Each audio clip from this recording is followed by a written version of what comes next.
Hello, everybody. Can you see and hear me? All right.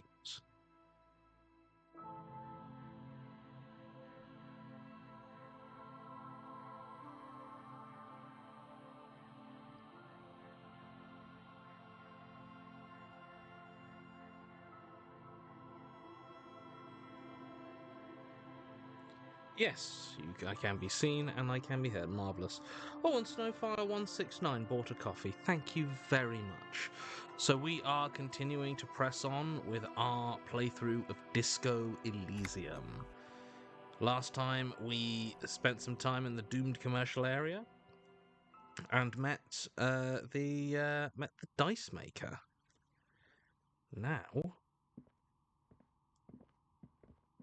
we're pressing on.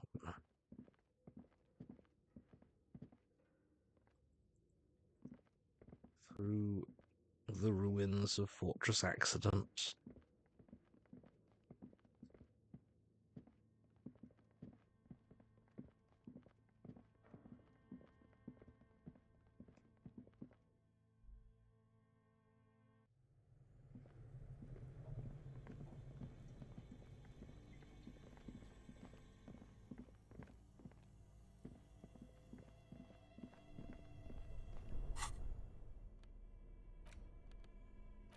Ah, yes, good. We have the off-site copy.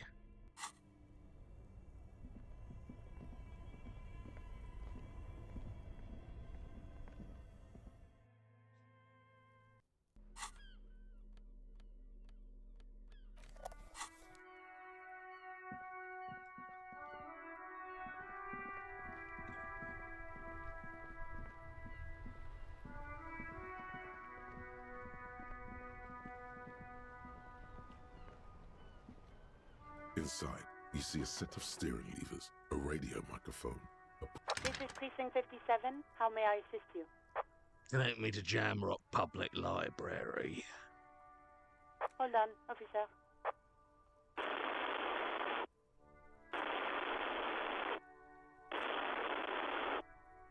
I've got Central Jamrock Public Library on the line, and I've already introduced you to the librarian. Connecting the call in 2, 1. Yes, this is Central Jamrock Public Library here. How can I help you, officer? He sounds worried, yet ready to assist. This is how people get when the police call. I'm looking for any information that you can provide on Billy Mijon, a reader. Billy Majon, you said. Give me a moment, I'll have to check our database.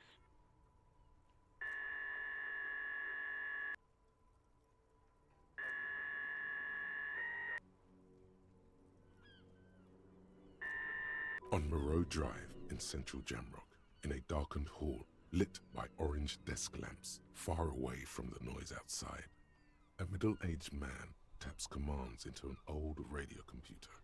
A printout falls on the desk. Behind him, a lonely reader scours some dusty bookshelves, looking for a paperback. Yes, hello, are you still there? I found Billy Majon's home address, is that alright? No phone number, unfortunately. They're too poor to have a phone line. Yes, home address is fine. Here we go, sir. Rue de Saint-Ghislain, 33B, apartment number 20. It's in Martinez, I believe. Cape Side Apartments, it says. That's all. That's where the smoker on the balcony lives, isn't it? Do you have any other information on Billy Mijon? It says here that they returned their last book just a few days ago, but I wasn't at work that day. Do you know someone who was? Marie? Marie? Do you remember a reader named Billy Majon? They returned a Tybalt book the other day. Maurice, what? A woman yells. Then, yes, okay, if it was the police, she starts. Yes, it was my colleague Marie. She said that it was Billy's husband who returned the book. He also asked for this new sci-fi release, Lowe's Radio City 87, but we don't have it yet. Good, you have a name now. You know the husband's name? Sorry, no. Marie only knows him by sight. Can Marie describe to me what the husband looks like? Marie? She said it was an older man, and that she's pretty sure he'd had a drink or two the last time she saw him. What was he wearing? 1 second. Sorry, Marie wasn't really paying any attention to that. Thank you, that's all from me. I have no other questions. Happy we could help. Goodbye, officer. Anything else you need from me? I'm done with the radio for now. 57th, over and out. In the cabin, you see a set of steering levers, a radio on a hook, a pull-out toolbox, and the soft glow of the fuel preheater gauge.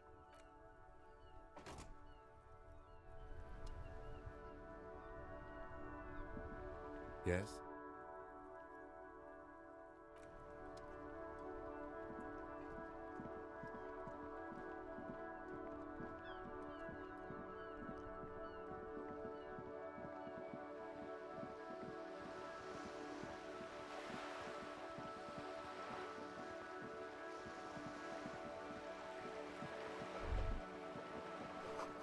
The sea breeze carries more than salt. Meat. Not rotten, not fresh. Grilled. There. Do you smell that? Smell what? Can you not detect that inimitable whiff of dissatisfaction and restlessness, that sense that the world is in need of dramatic, even violent reordering? Are you saying there's a communist nearby? Without a doubt. Your politico-olfactory cortex doesn't deceive you. The smell is coming from that balcony over there. You mean from Cindy? Certainement. A precocious communist youth. A symbol of a kinder, more hopeful future. Now's your chance to establish contact with your revolutionary brothers and sisters. A chance to establish contact with the future. What a beautiful, terrible thought. Hello again, officers. Have you come to admire my mural? Do you have any idea what happened to the hanged man's armor? What do I care about some fucking tin eggshells? Come on, Cindy, just help me out here. Oh, all right, Piggy. I'll give you this one. I saw a little girl in the fishing village running around with military-grade handwear. Looked cute as hell. Could that girl have been little Lily? It's not a bad place to start. I know a girl in the village, Little Lily. Could have been her. Small kid with giant white armored hands. If you've seen one of them, you've seen them all. Cindy, I'm gonna need your paintbrush. What for? For art. It's for art, okay? Well, if it's for art. But what kind of art are we talking about? Everything is sad and shit, and we need art to make it okay. Just give me the brush. Sounds like you're just about to live out your self-pity, not make a statement. I can't have shit art on my conscience. You'll see. You will all see and tremble. Yeah, not gonna hold my breath, Piggy. You look like you'd suck. Everything really.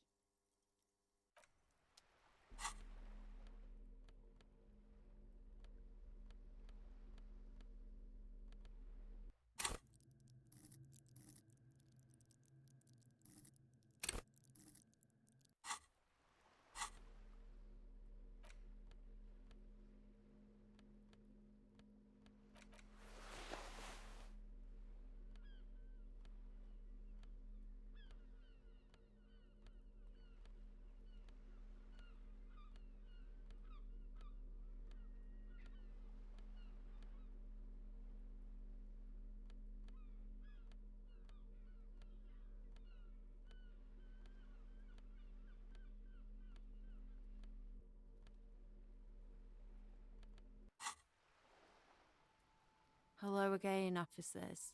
Have you come to admire my mural? They do say the painter always paints his own portrait. I'm gonna paint a self-portrait, but sort of, you know, from the inside, to show people what it's like. That's pretty fucked up. Even for you, piggo. Stop belittling me, Cindy. Stop quivering like jello. Then you won't get fucked. But that would mean he doesn't say every pathetic thing that pops in his head. Okay, I won't do that. Please just give me some paint and a brush. I need to do some art. You're a real sad sack. You know that? Go ahead then. Art it up. Just try not to hurt yourself. And no self-portraits. Thanks, Cindy. Sure, anytime. Us shit artists have to help one another. Besides, I was out of fuel oil anyway. The right idea is not coming to her. It's excruciating. You know what you've got in that fuel canister you scavenged from your Kanema? Red-dyed heavy fuel oil. Paint and a brush. You're ready to do this. Hey, sister. Let's talk politics for a minute. And what do you know about politics? My nose told me you're also a communist. We should team up, join forces. Well, well. Sounds like quite the snout you've got there. Your olfactory department wants you to know that it accepts no responsibility for wherever this line of interrogation leads you. Sure. I know someone who'd love to talk the ideological stuff. You're looking for Steban. Who's the ban? A right communist who runs a mega cool and very secret meeting. Do you know where to find him? I might. Will you tell me? No. The lieutenant let slip a sigh that seems to suggest this turn was utterly predictable. Just tell me what you want me to do. A wicked grin extends across her face. A laughing skull. Death hilarious. This is gonna be bad. Oink for me, piggy. Just once. I'm not oinking for you. Be a good pig now. No oink, no goods. Come on, this is no way to treat your revolutionary brother. Wrong! This is exactly how I treat my little brother. Oink. Well, well. Seems like we're dealing with one tough pig. I'm impressed. Yes, somehow you managed to oink with at least a modicum of dignity. The lieutenant, needless to say, is not impressed. Sounds like you're really serious about meeting Steban. It's touching, sort of. Steban's group meets only at night, in an old room in these apartments here. It just so happens you're in luck. Their weekly meeting is tonight. Poke your snout around sometime after 10 p.m. and you might just find them. That's very helpful. Thank you, Cindy. Hold on. You didn't think it would be that easy, did you? See, Steban's a bit on the paranoid side. He's got all these mega secret passphrases to keep out infiltrators and the like. You can't join the meeting without one. You're not going to tell me, are you? Why would I? That would be so boring. Now, let's see if you're half as dedicated a communist as you say you are. That's enough. Off with you then. Catch you later, Cindy.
weathered brown door.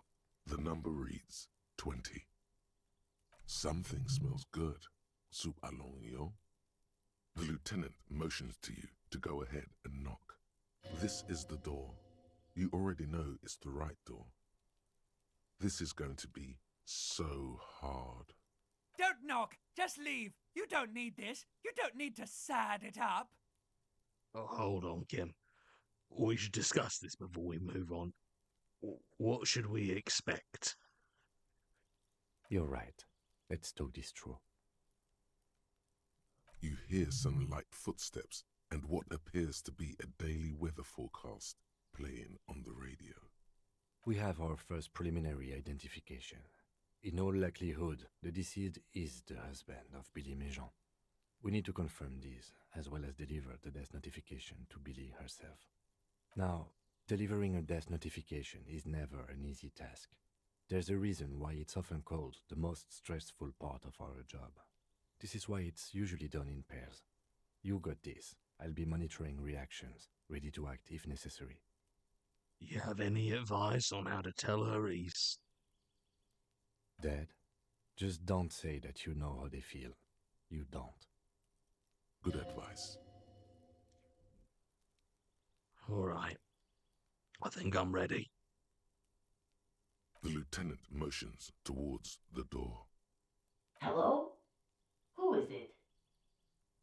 and someone turns down the radio. Is this Billy Méjean's house? This is the police. Please open the door. The police? A moment, please give us a moment. Tidying up, nervously. There's fear in her voice. Come in, the door is open.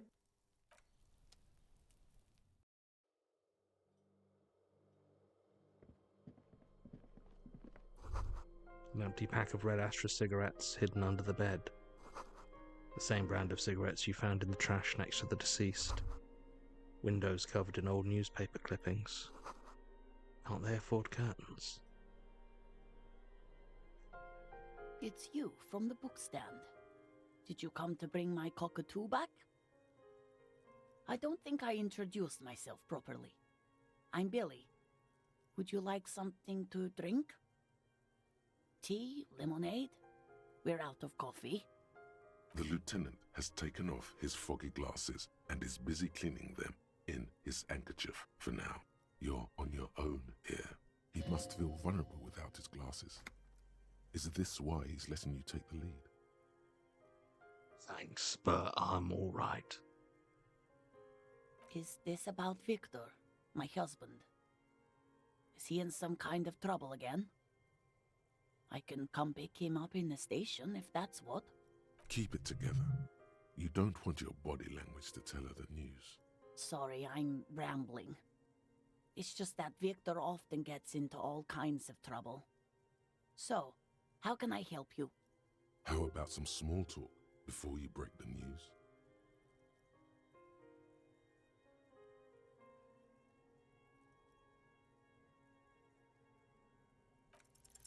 You've done this before.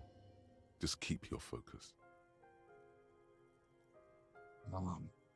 I'm very sorry to say, but your husband, Victor Méjean, was found dead on the Martinez boardwalk. What did you say? Your husband, Victor Méjean, is dead. I'm very sorry for your loss, ma'am. Oh. Oh. But he was just... But he was just here, alive. We understand this comes as a huge shock. I want you to know that me and my partner are here for you if you have any questions. Take your time, ma'am. What happened to him? It's still early to say, but at first glance, it seems like he slipped and hit his head. Was he drunk? Alcohol may have played a role, yes. I see. And you just Found him there, lying in the cold. How long had he been there? If you say 2 days maybe, it will be etched in her mind forever. It's hard to say at this point. She blinks, eyes welling up with tears, as her hand starts searching for something from the pockets of her dress. Here. Is there someone we could call for you? A friend, a family member, someone who could be here for you? No, no. I just need to tell my girls. God, should I call them? Should I tell them to come home? No. A day. No. Take a day to recover. You'll be better prepared when they come home tomorrow. Good. That's probably the right thing. Thank you. Just tell me, what do I need to do next? Where is he? Can I see him? We've taken him to the city morgue. The local coroner will be contacting you shortly to arrange the funeral. Here's his number in case you want to contact him earlier. A very good call. Is there anything else that the RCM could do for you? No, I'll call you if something comes up. I'm still... Thank you.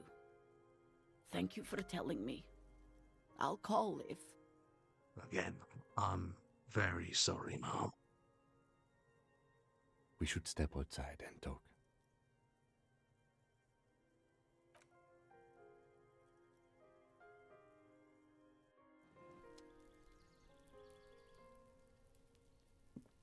You did well.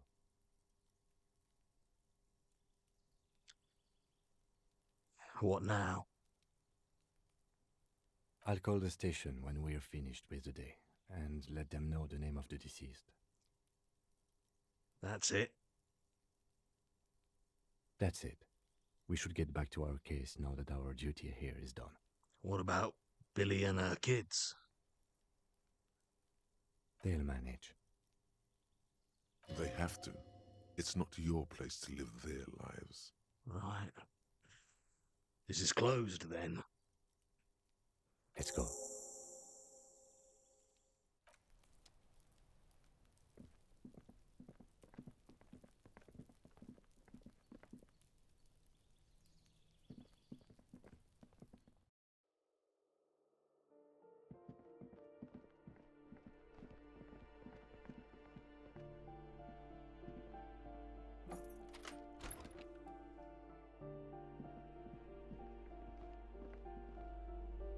A plaster cast bust depicts a middle-aged man with impressive sideburns. The name on the plinth reads, Kraz Marzov. Honestly, he does kind of look like you after all.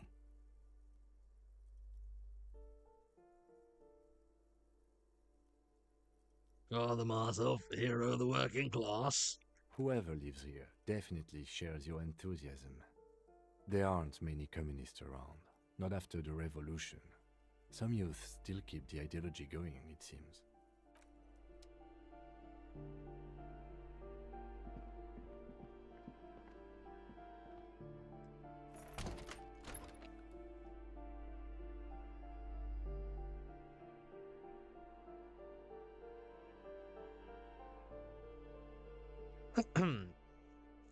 Well, chat was discussing what smells communism would have if it were a perfume. They decided on smoke, oak, salt, metal, petrichor, and something low-key and sweet to tie it all together. Short of the petrichor, I quite like that. That's nice. I don't think you're wrong about the petrichor. I'm just not as big a fan of petrichor smell as a lot of people, I think. Code from Mikey. I've been sick for the last 3 weeks and your streams have been a real pick-me-up. Thank you for that. Also, my student loans finally got approved after a whole entire year, so have some of that sweet, sweet government money. Yeah, thank you. Sweet government money.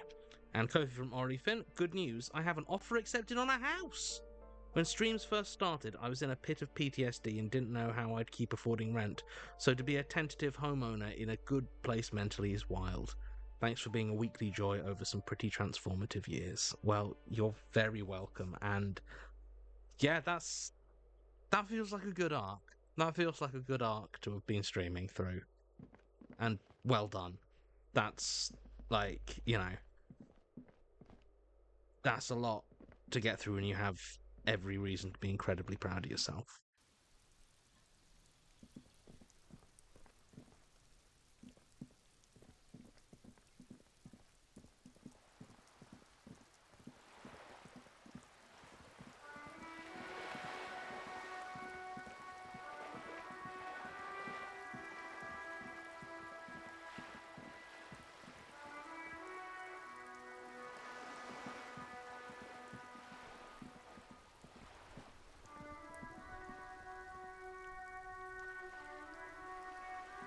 Vigilance officer, what can this old carabiner do for you? Is there anything you can tell me about this rifle? It's a Bell McGrave, 4.46 caliber, breech loading, Revachol made. Good weapon, accurate and reliable. His moves are quick and precise as he first checks the weapon, then aims it at the sea. This man knows firearms intimately. This one's inoperable. The bolt spring is missing and the mechanism is jammed shut. Still a beauty. Where did you find her? In the basement there. I'm not surprised. There are probably lots of forgotten wartime weapons lying around here. Back in the day, everyone had something stashed away. As for the rifle, I don't know what else to tell you. These BM-446s are an antique. No one uses them anymore. The ammunition is impossible to find.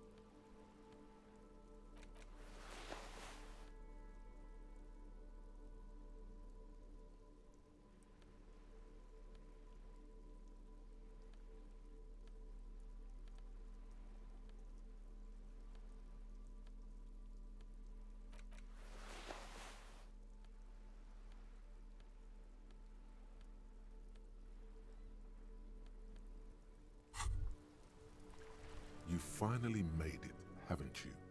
People point fingers at you and whisper to each other when you pass by, wondering to themselves, where did that man get such a cool jacket?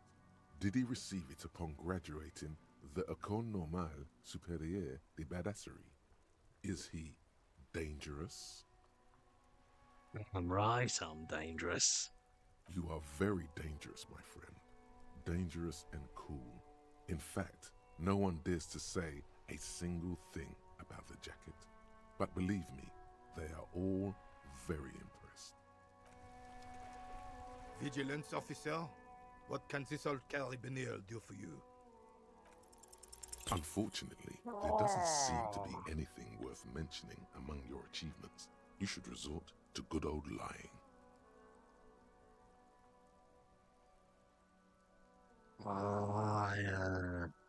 I had a dog, Fifi, go fishing late one autumn afternoon, but the boat rocked and she fell in. So I jumped after. The carabiner stares at you with a frown. Doesn't look like he's buying it. The boat capsized and sank. Fifi was already tired. She was almost 11. I took her on my back and started swimming. Please stop. It took us nearly 7 hours. Fifi died in my arms when the water was only knee-deep. She was a good dog. Son, I don't know why you're feeding me this horse shit, but I'm not biting. Can we get back to our game now? Thank you for your time.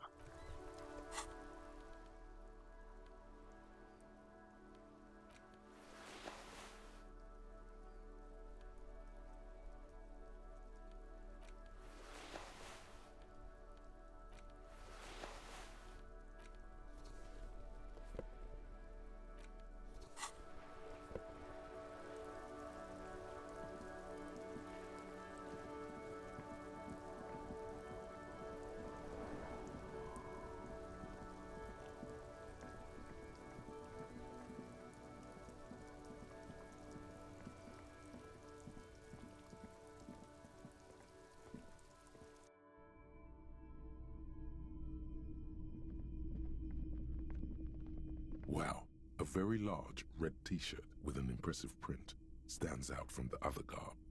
Oh, yeah? Oh yeah, the print depicts a muscled man striding toward you, a giant sword in each hand, encircled by burning embers. Behind him is a cluster of cabins engulfed in flames. Beneath him are the words, Hjelmdal burning. Smells like worn cotton and a little old sweat there. Worn cotton with a side of flea market or trash bin. Sniffing is okay, but please don't try anything on.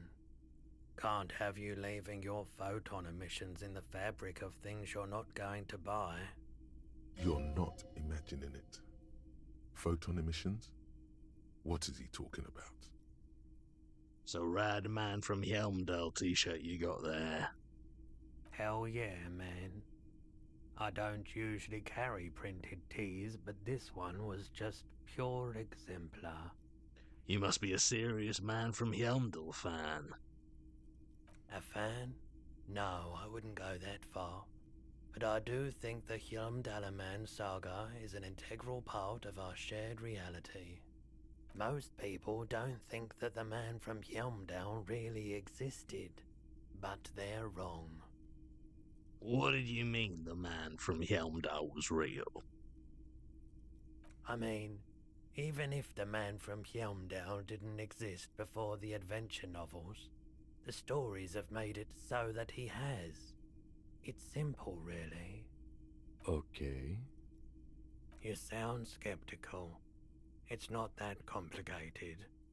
All that's required is a more robust understanding of cause and effect. Besides, I've been to Kotla, though not quite as far north as the Hjelmdal, and watched northern lights travel across the sky. Very unique, energetic tides there. His theory isn't exactly incoherent, but its logic does suggest some unusual neural activity. Interesting. Very, very unique energies indeed.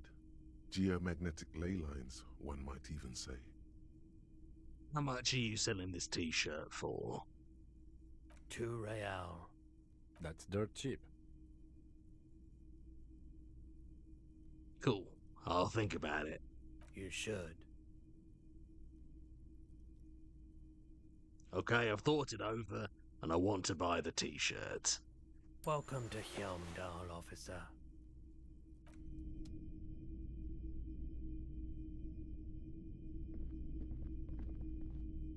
A typical Martinez streetlight sits among assorted floor and table lamps. The light pole has been carefully cut, and the wiring has been redone and attached to a standard indoor plug. The light buzzes faintly, but persistently. This would make quite a statement in your living room. Is that a street light? Yes, officer.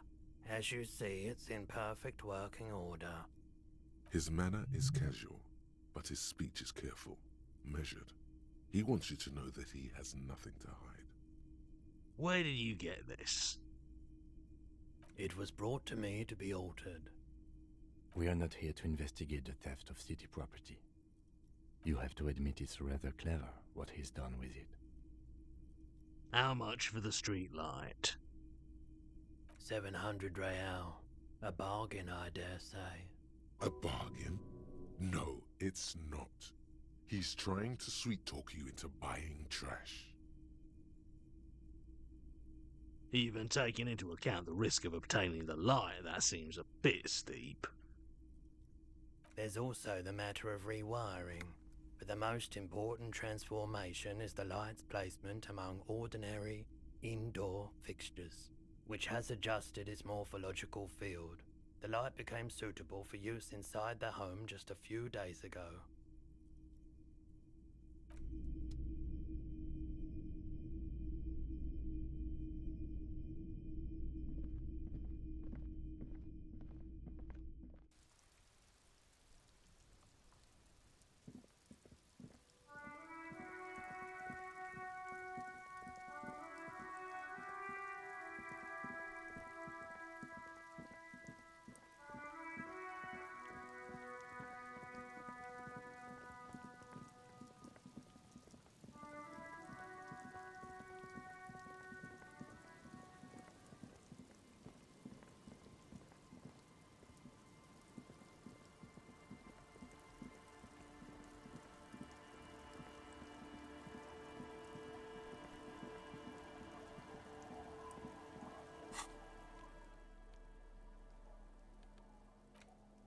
T-shirt, man from Helmdale. +1 physical instrument, inspiring musculature. +1 shivers, sprawling saga. -2 authority, too old for this shirt. The man from Helmdal is standing in front of a burning village, dual-wielding his ever-present Zweihanders. His muscles look ready to burst out of the two-dimensional print and into your three-dimensional life.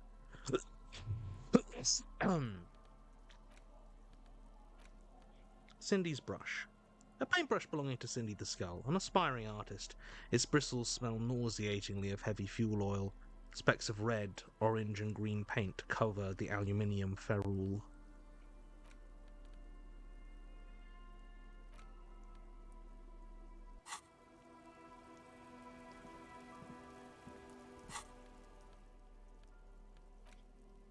You take the legal documents out of the envelope.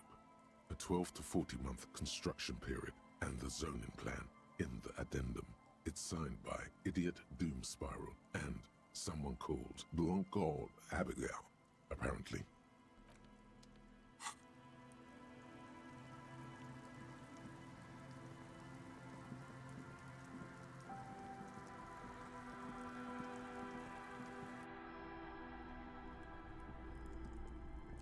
Hello, mister. I heard there was a girl here who had armoured gloves. Is that you? Oh, I had gloves. Very big ones. Heavy, too. Where did you get these gloves? Found them when Lemmy and I were playing hide and seek. In an empty house. Where no one lives. I think someone hid them there. She doesn't want you to think she stole them. And where are the gloves now? I hid them. The twins were gonna take them. They're stupid. We're going to need those gloves. It's for important police business. Oh. They're in my sandcastle. Behind our house. Under the sand. You can break the castle. It's not very good. Are you Lillian's daughter? Yes, I am. Little Lily. You know my mom? Yes, we met earlier. That's nice. My mom is great. She's never angry or anything. Goodbye. Bye!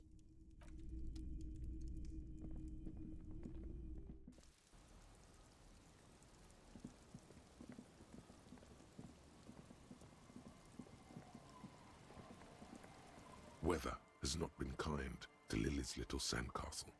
The once mighty towers are quickly eroding away. You can see something shining back to you from what must have been a vast underground catacomb network. Broken. The little castle? The reigning lord must have come upon some really tough times to let it sleep in such decrepitude. The walls and floors give way to the giant's greed, collapse and present you with a pair of ceramic gauntlets. Congratulations. That's the gauntlets down then. We're doing good on the armor collection front.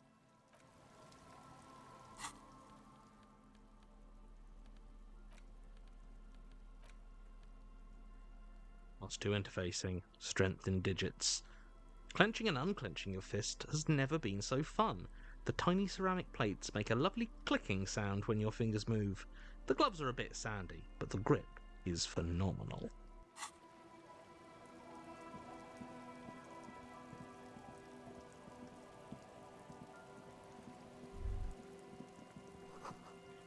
A little black swallow circles above you.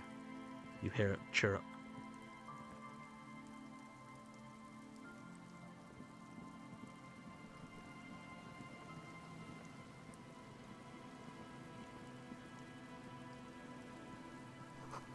The beams are splintered. The bridge didn't collapse on its own. Artillery broke it. The water runs from the west. The source is upstream. A broken pipe?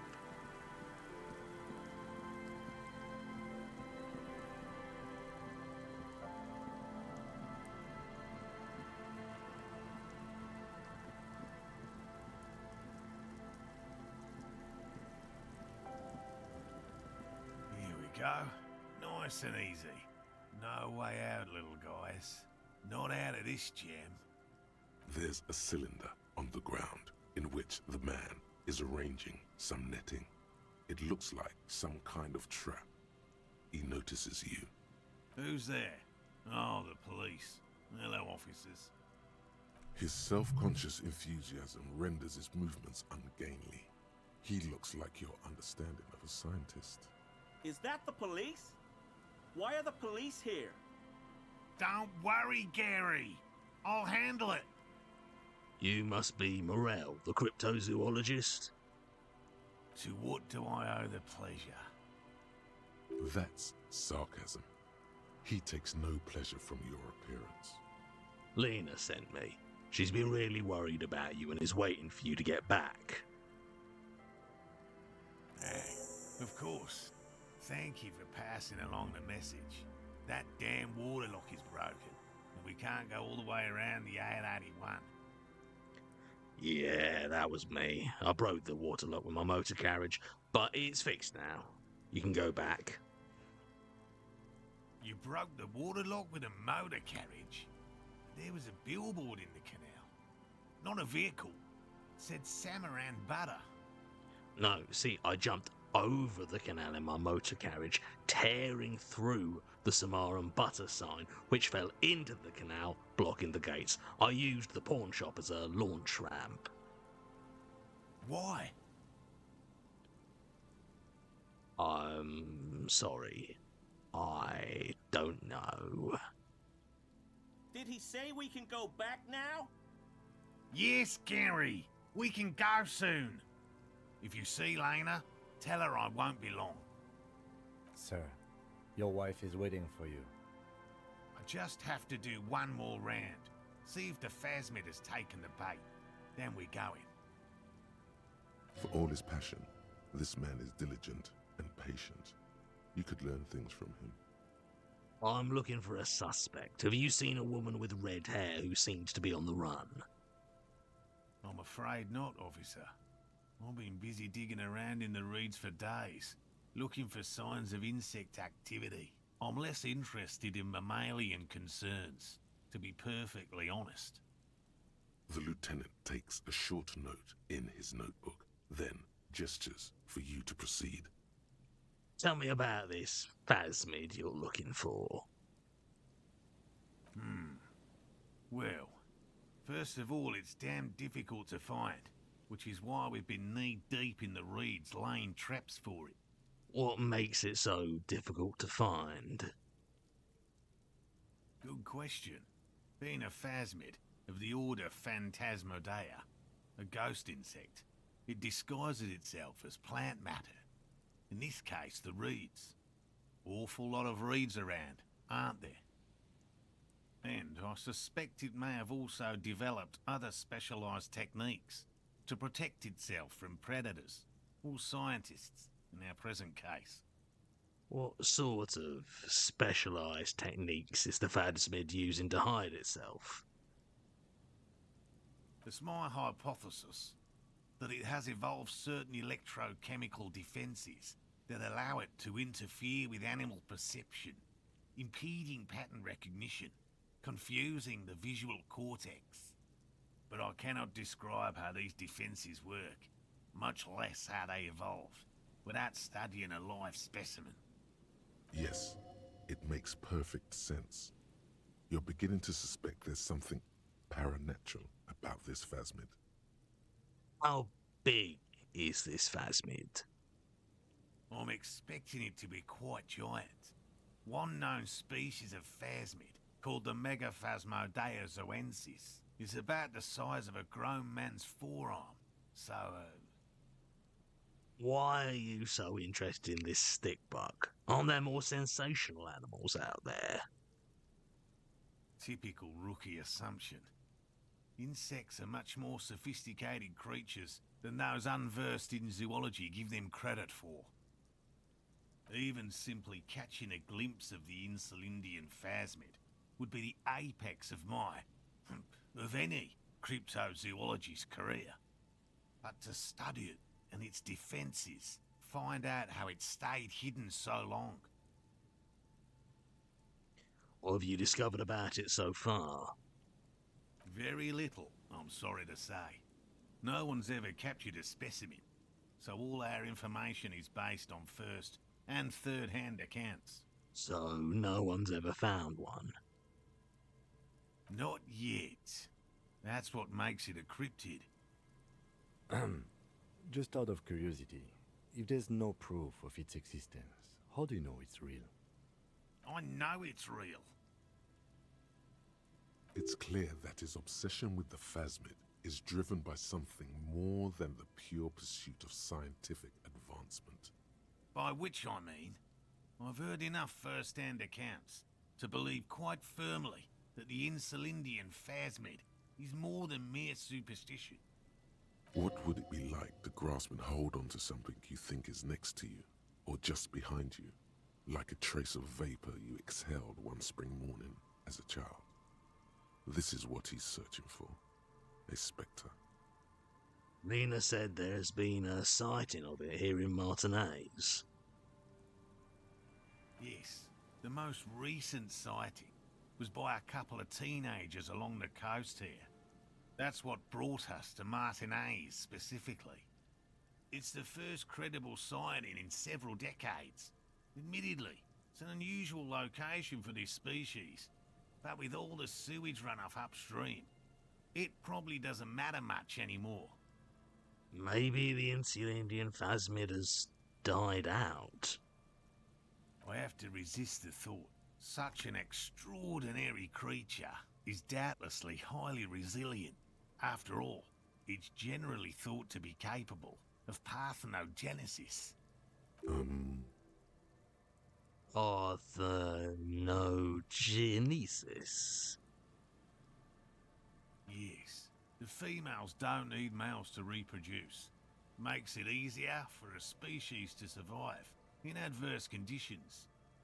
This arouses no special feelings in me. And it shouldn't. Nature does not concern herself with ethical propositions. As a scientist, my interest is strictly dispassionate. Tell me more about these traps. Well, they may not look impressive, but Lena designed them quite cleverly, so I'm sure they'll do the trick. Lena designed the traps? Yes. How do the traps work? Simple. Attracted by the locusts, the phasmid crawls down the funnel and, having eaten its fill, can get back out. At least, that's the intention. The net isn't a perfect solution, but we didn't want to use anything that might damage the specimen's delicate exoskeleton. What are you using for bait? Locusts. Nearly all known phasmids are herbivores, of course. But we've hypothesized that the Insulindian phasmid might occasionally prey on other insects. Inside the traps, a number of locusts crawl and tumble over one another in a tiny, chittering swarm. A meat-eating stick insect? Does it pretend to be the reeds as part of its ambush behavior? This seems unlikely. A carnivorous stick insect? Seems unlikely. Thank you for your opinion. We have also included plant material in the traps to satiate your skepticism. Not a big fan of skepticism, this one. What will you do if these traps don't work? They'll work, I assure you. The predatory hypothesis, using locusts as bait, accounts for the failure of previous efforts by other teams, which use plants. We have given this some thought. Let me ask you about something else. Yes. What? How did you become a cryptozoologist? I've just always liked animals and puzzles. Searching for cryptids is a bit of both. He seems reluctant to talk about himself, but he'll open up, if you prod a little. So you're living your childhood dream out here? It's not child's play, just because I have to traipse through the mud every so often. Why not just be a zoologist? Real animals are puzzling too. Real? I know you think one is a respectable profession, while the other is superstition. Everyone does. Honestly, being a cryptozoologist trumps most of the garbage I've seen people do. My methods do not differ from other scientists. I simply draw upon a wider variety of evidence. And I have more hope that something truly surprising might happen. And has anything truly surprising ever happened to you? No, as I said, I have yet to catch a cryptid, although I have come close. Close enough to keep trying.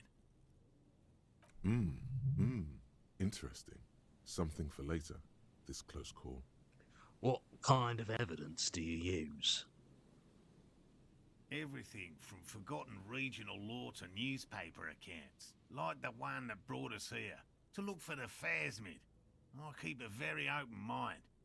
He's interested in things that people believe that scientists don't. You think other scientists don't listen to ordinary people enough? Most establishment scientists only care about reputation and remuneration, not real research, and certainly not the truth.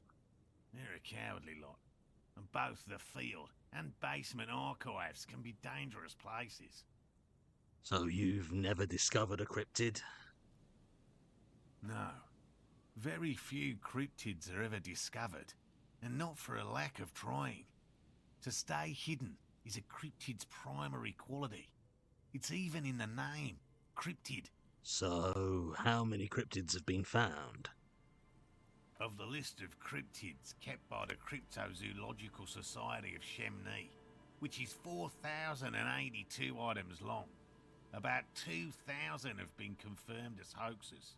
2 are categorized as confirmed discoveries.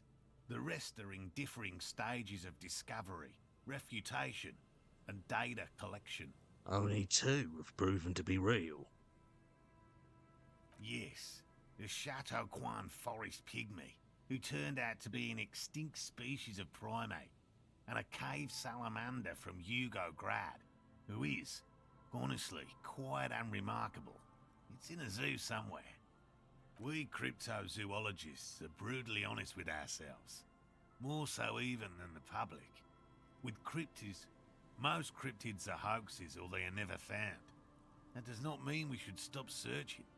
Then the Insulindian phasmid will be the 3rd. Indeed. If our expedition is successful, every paper in the world will report on it. From Revachol to Dushantu. It will be a zoological miracle.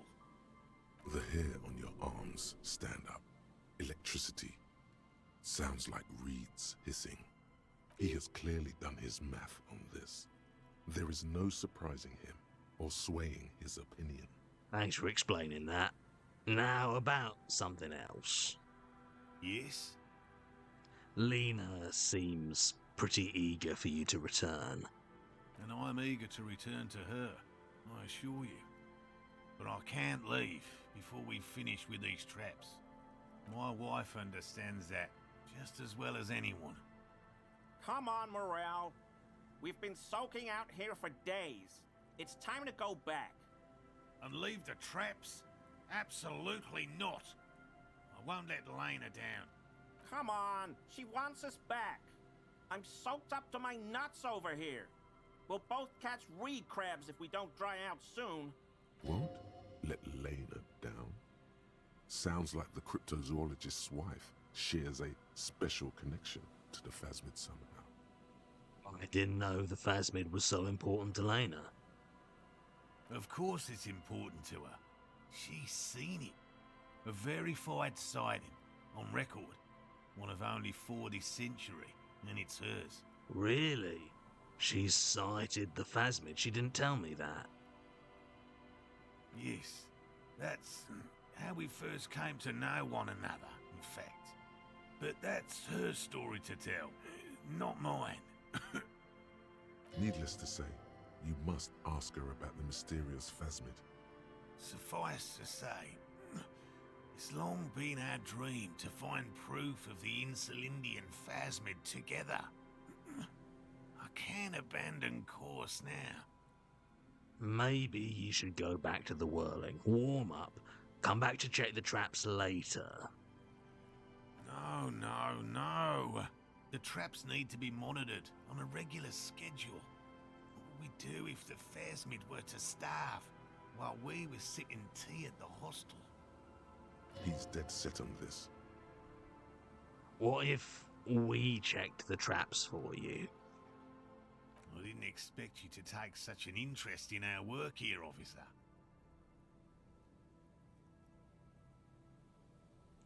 We're looking for someone hidden on this very coast. Looking for another thing may lead us to her.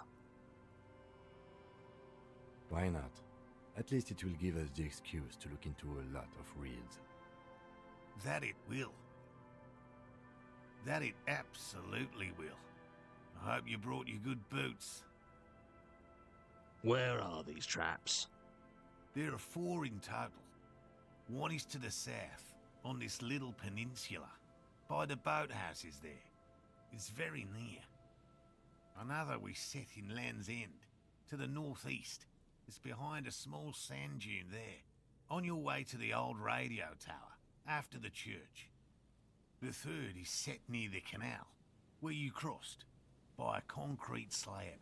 A big thicket of reeds going up the slope, and among them, you should check at least one of those before returning to this one, since I just said it. This one's more of a technicality, but still, better safe and stupid than sorry. What do I do if there's a phasmid in one of the traps? Bring it to me at once. Just make sure the trap is closed tight. He's not comfortable with the possibility that you'll claim the find, but he's lying about this even to himself. What if I encounter the phasmid in the wild? That's highly unlikely, officer. But in the event you do, I'll spray you with a pheromone mixture I developed. It's made of musk and research chemicals. The pheromone should attract the insect to you, or at least prevent it from bolting at the sight of you. It's quite potent. Will last you about a week. Lay it on me.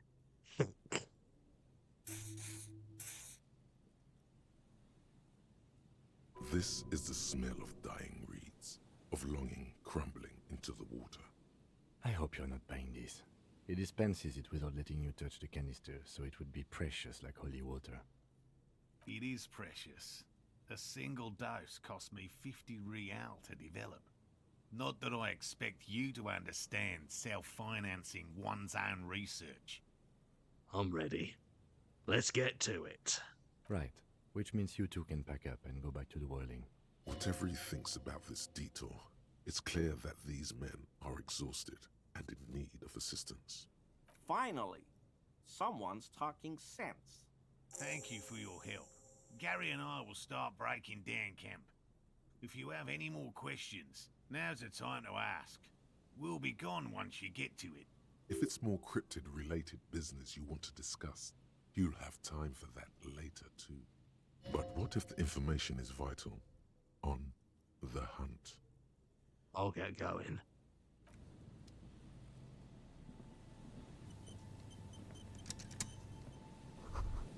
These soggy logs smell of ignition fluid. Still, they won't light up.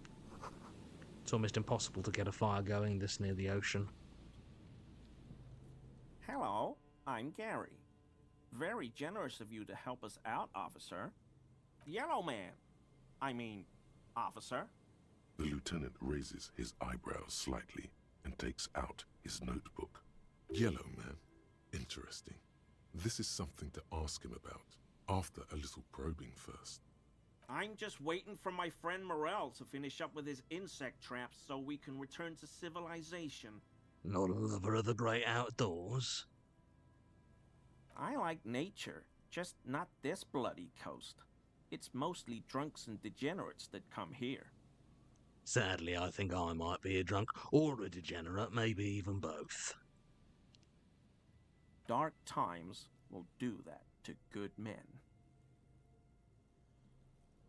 Are you, cryptozoologist too. No.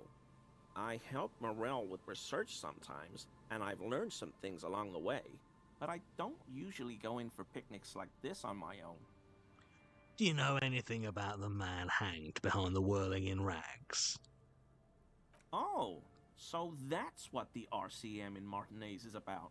Great. Great to hear someone's finally taking care of that. So you do know something about it? No.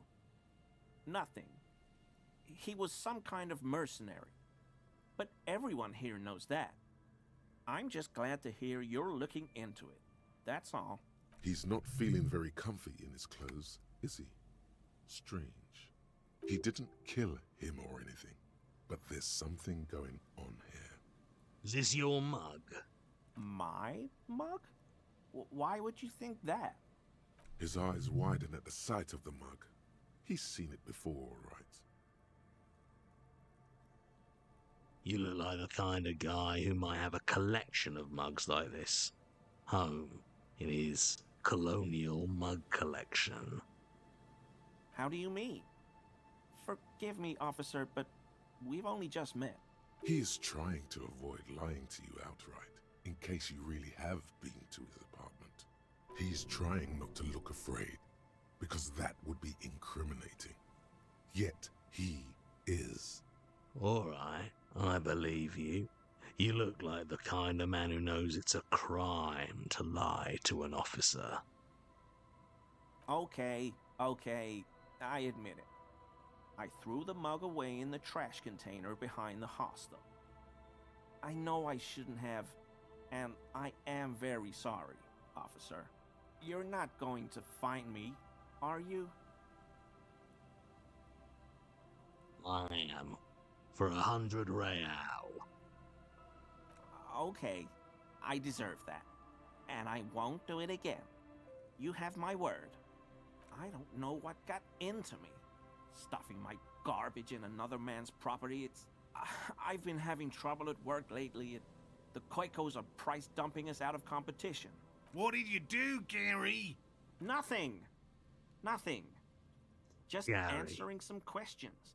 Did you put out the law. Gary, did you put the clothes of a murder victim, the man who was hanging behind the whirling in rags, into that trash container?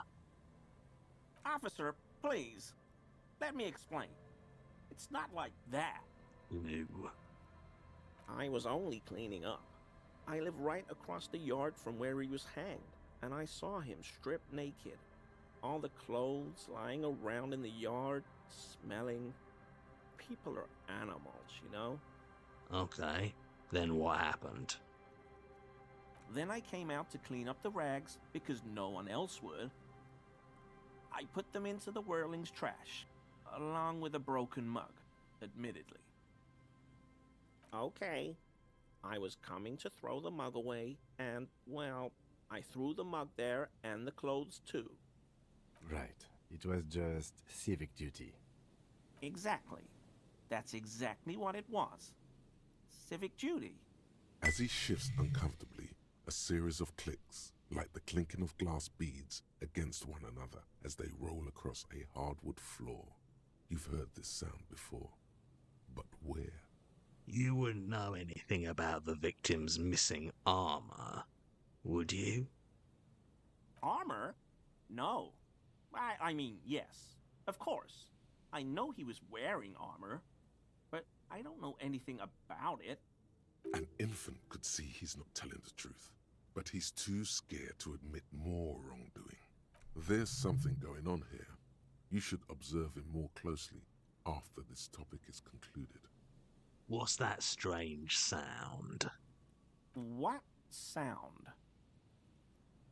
Don't mess with me. I think you know what I'm talking about. I haven't the slightest. There's lots of weird stuff out here in the reeds, though. Insects, trash. Could be the wind shifting some garbage nearby. Every day, the wind shifts the reeds and whatever was left in them. Tambourines and condom wrappers, plastic and glass bottles. The smell of decay. The sound you heard was not the sound of something easily abandoned. Let's move on. For now. I hope I could help your investigation in my small way.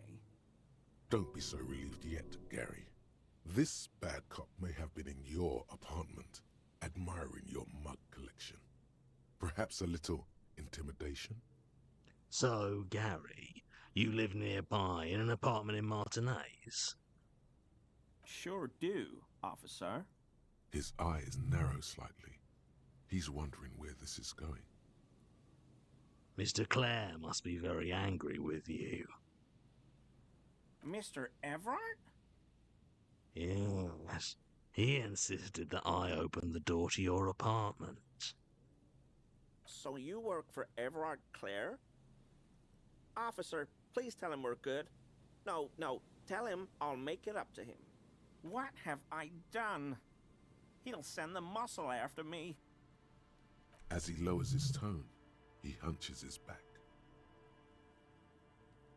Our discussion on this topic is over, Gary. Of course. I won't do it again. If there's anything I can do to assist you, or the Union, just ask, okay? I'll try to help if I can. This scared him proper.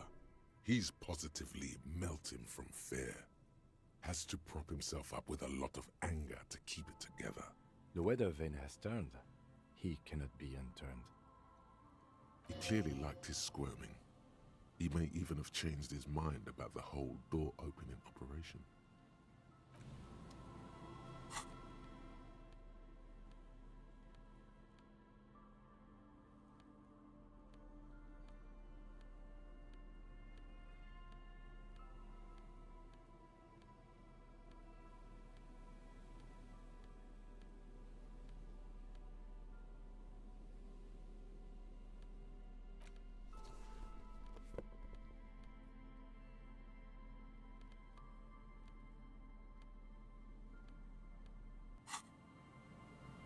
Always a pleasure officers.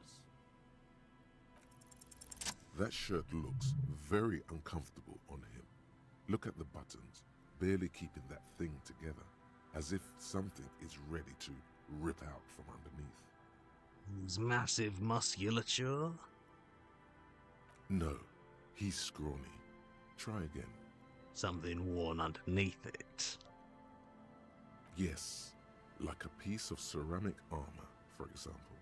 One that makes a clicking sound when the plates meet each other, resembling pearls or marbles, stolen from the corpse in the yard near where he lives. I see you're a connoisseur of high-quality combat gear. I knew you'd figure it out, officer. I'm sorry I didn't tell you at once. I was ashamed of what I did. And I didn't want you to know. We're not detecting falsehood, sire. He's gearing up to admit the truth. This shame is surprisingly sincere. Gary, what's going on? Later, Morale. I've got apologizing to do. No, you've got explaining to do. Why did you really put those clothes in the trash? Everyone was picking those pieces off him, and I was watching them do it. And they'd scattered his clothes all over the yard. Everything was smelling. So I went there to take out the trash and started cleaning up. All those rags on the ground, him swinging up there, and I had a lapse of honor, sir. I thought, he's a foreigner. They all say he wasn't from here. Only the cuirass was left, so I stripped it off him. It was early in the morning, no one saw me. I took it with me. It was a mistake.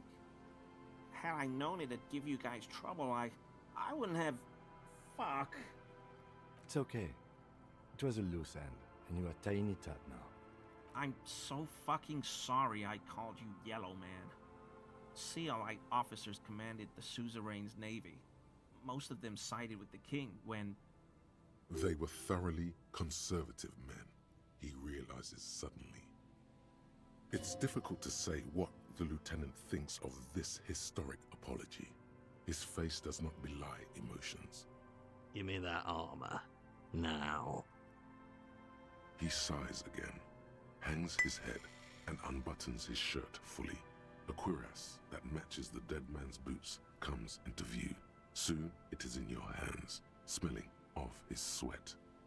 You know who killed the hanged man? I always thought it was the Union, but I sure as hell won't go around saying that anymore. You have my word. I don't know, and I won't be running my mouth on this subject anymore. This is all he knows. Are we done here, Gary? Yes, absolutely.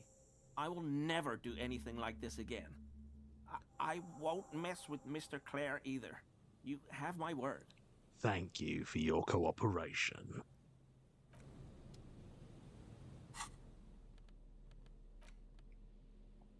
+1 pain threshold, thicker skin. +1 volition, borrowed confidence. -1 empathy, mania of invulnerability. This vitreous enamel cuirass fits snugly and redistributes kinetic energy across its countless white plates. Amazingly, it fits under your coat, and it also makes pretty porcelain sounds when shaken.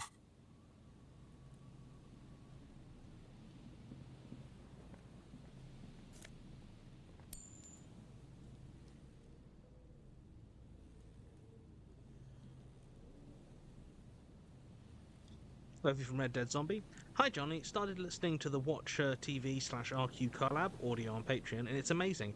Bet you and Alex had a lot of fun. It's great hearing you both be new characters together. Very excited for the new episodes. Hope things are good, and you're still saying F you to Sigs. Yeah, it was a lot of fun to do. It was a bit weird because I didn't actually know a lot of I got the script before I actually knew much about I'm not particularly put it like this. I didn't know who Watcher TV were when I initially got the script. It was only after because we got the script very early, and it was only later that I was like, oh, that's who we recorded that for. That's really cool. So it was really nice to get a script and have a look through, and it's been a lot of fun. Code from Apropirate. Hello, Johnny. 2 months ago, I joined a small TMA Discord server and made some friends. We've been talking every day since then, and I've never been happier. I really feel like I found my people, and it never would have happened without your writing. Thanks from me and the nerds. Well, thank you. That's really lovely of you to say. I don't think I can actually take as much of the credit as all that. There's if you guys are that simpatico, every possibility that you would have stumbled across a different piece of media together and connected over that. You know, the internet has ways of bringing like-minded people together. So I'm very glad that it was Magnus, but you know, don't thank me when you're the one that did all the work. Kofi from Red Dead Zombie. I don't know if you saw the released protocol bloopers, but you are 100% correct. Keep Calm and Carry On does not work as episode titles, doesn't follow the theme. Curious who picked final title. Also, I work for the civil service, so enjoy more of that sweet, sweet government money. Ha! Well, thank you. I'll be honest, I don't remember which of us picked which titles, ultimately. I think slightly more of the titles are mine than Alex's. I'm broadly, I don't think Alex would get irritated at me saying I am slightly better at titles than he is. There's just a slight, I don't know. I think he finds titling things frustrating in a way that I find he finds a good title oh yeah, okay, that's sorted. Whereas I'm like, oh, what a good title. But I don't remember who actually made the call as to the final titles. And Kofi from Just a Magpie. Hi Johnny, I'm watching while on train ride today. I'm very happy to have streamed to pass time. Plus I got my favourite seat today, so even better. Ah. I'm glad. Let me know which is your favourite seat. Is it? I assume it's a window seat. Is it front facing, back facing, middle? Whereabouts are we placing that on the carriage? These heavy military blockades are riddled with bullet holes, crumbling.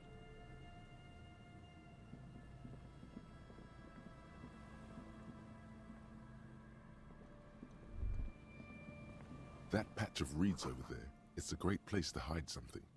Kind of out of the way, being so close to the water. What is this about? Nothing. Just a hunch. The hunch passes, leaving you there, by the old boy bobbing in the water. Time to go.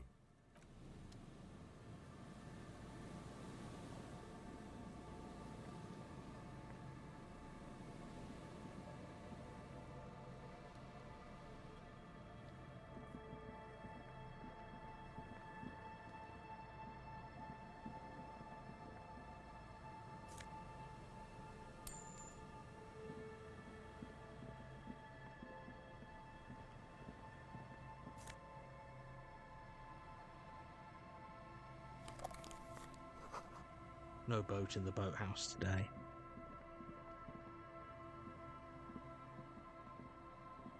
There's a trap in the reeds at your feet. Looks like the same one you saw Morel set before. Same mesh, same wiring. Behind you, the ruins of a residential building loom over the reeds. They whisper amongst themselves. Confidentially, snowflakes cling to their shivering stems. When this district was booming, the reeds were kept at bay. Nothing obscured the freshly painted facades. Nowhere for drunks and adventurous teenagers to hide. Now only the wind blows. Locusts are crawling around in the trap, confused but uneaten. You see no carnivorous reed phasmid gorging on them. Big surprise. Anyway, 1 down, 3 to go. No need to grin. I'm not expecting to find anything. I'm just helping some citizens and getting some fresh air. I meant no offense, just...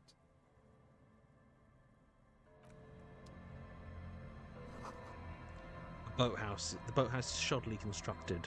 A strong breeze might blow it over.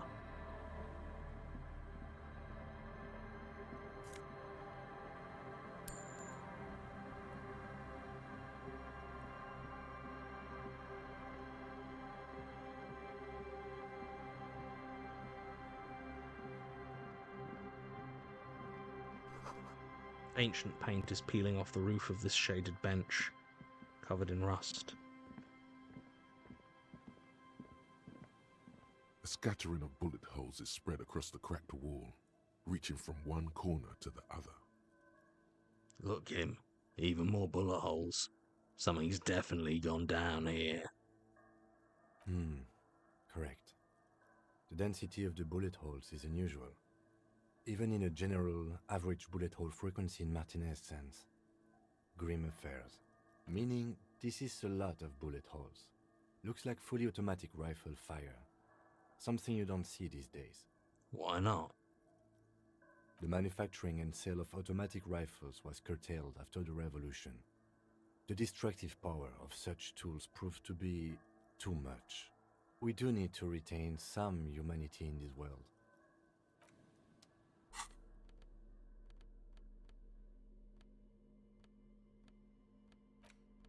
Is your own stardom too dazzling for your eyes?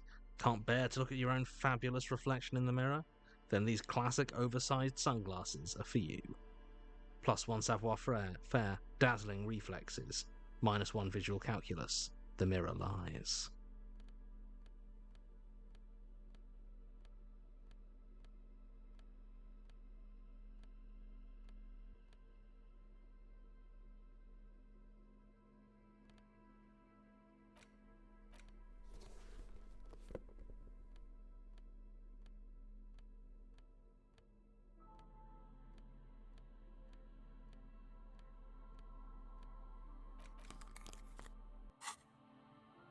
A scattering of bullet holes is spread across the cracked wall, reaching from one corner to the other. A row of ghostly shades stand facing the wall. There are many of them, a dozen at least, their heads lowered and eyes blindfolded. It's quiet. No sound, no movement. 10 meters away, other shades are lined up in an orderly manner, automatic rifles primed. A gust of wind blows by. The coats of the firing squad flap slowly in the breeze. A single person stands on the side. Snowflakes fall on the wooden planks and the surrounding sand dunes, covering the land with the white of innocence. A long time has passed since the moment of this fusillading. Rain and brine have since washed all the blood away. Not a trace remains. The abundance of bullet holes leads to two options. Either an inordinate amount of executions were performed here, or they did not use a conscience round, where only one soldier has the loaded rifle. Looks like this was a mass execution with everyone fully armed. The people against the walls. A host of men, probably in everyday clothes, ragged from the conflict and covered in dust. They were not sitting, a common practice for executions in some nations, as demonstrated by the height level of the bullet holes. They stand, facing the wall. It's impossible to discern any details about their personality or background. Ordinary people, familiar, each and every one of them. Who are they? Comrades, the forsaken, the wretched, who tried to rise against the horrors of the world. Over the line of soldiers. 7 men in combat uniforms and dark coats, holding automatic rifles aimed at the people. Soldiers from some side, but from which one? Look at the person standing at the side. The commandant, the one who gives the order. Machine gun fire crackling through the air, the lights of the muzzle flashes dancing on his face. Him. Who was who in this execution? I don't know. I don't know who died here, lined up beside that horrible wall. It could have been any of the parties involved in the revolution. Perhaps the ones executed here were the loyalist conservatives, killed by the communists at the start of the Civil War. Or it could have been the communists, put to death during the last stretch of the conflict by the coalition forces. It could even have been the employees of the failed R&D center down the coast, as their building was taken over by the revolutionaries. Or maybe... What about people from the coalition? The so-called moralists? Yeah, it's very unlikely the coalition forces were the ones who died here. They were always the last ones against the wall. To be honest, if a coalition member was anyone in this situation, it was the commandant, the superior giving the orders. A cold sea wind blows away the figures.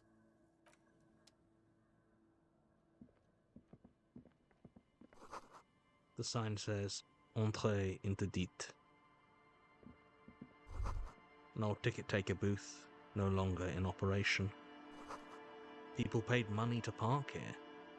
No one would pay now.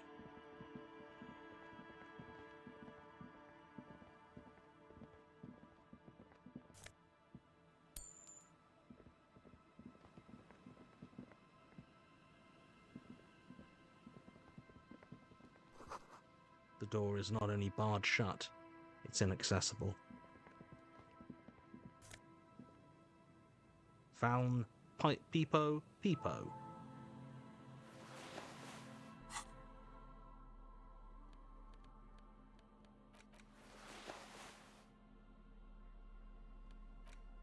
A small wire framing inside this futuristic-looking Fallon Peepo hat gives it the aerodynamic shape of a swoop skier's helmet, but none of its protective qualities. Covers the wearer's ears and eyebrows to bring down the drag coefficient. +2 logic, ultimate peak focus, -1 perception, eyes on the road.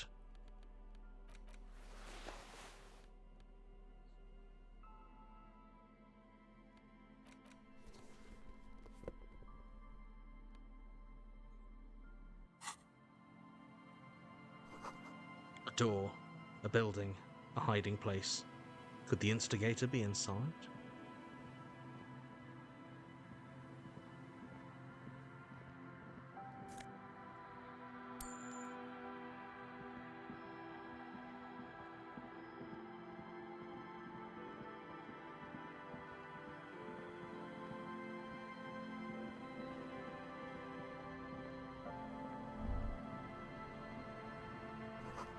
This section of the coast hasn't been used in decades.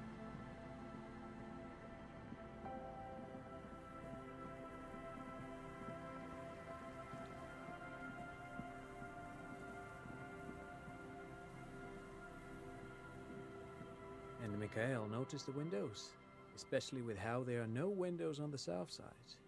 This was to deal with. You officers, come to investigate the historic subtext of West Martinez? I'm Tran Heilostam. You must be Kim Kitsuragi, right? I was just telling my son about this building.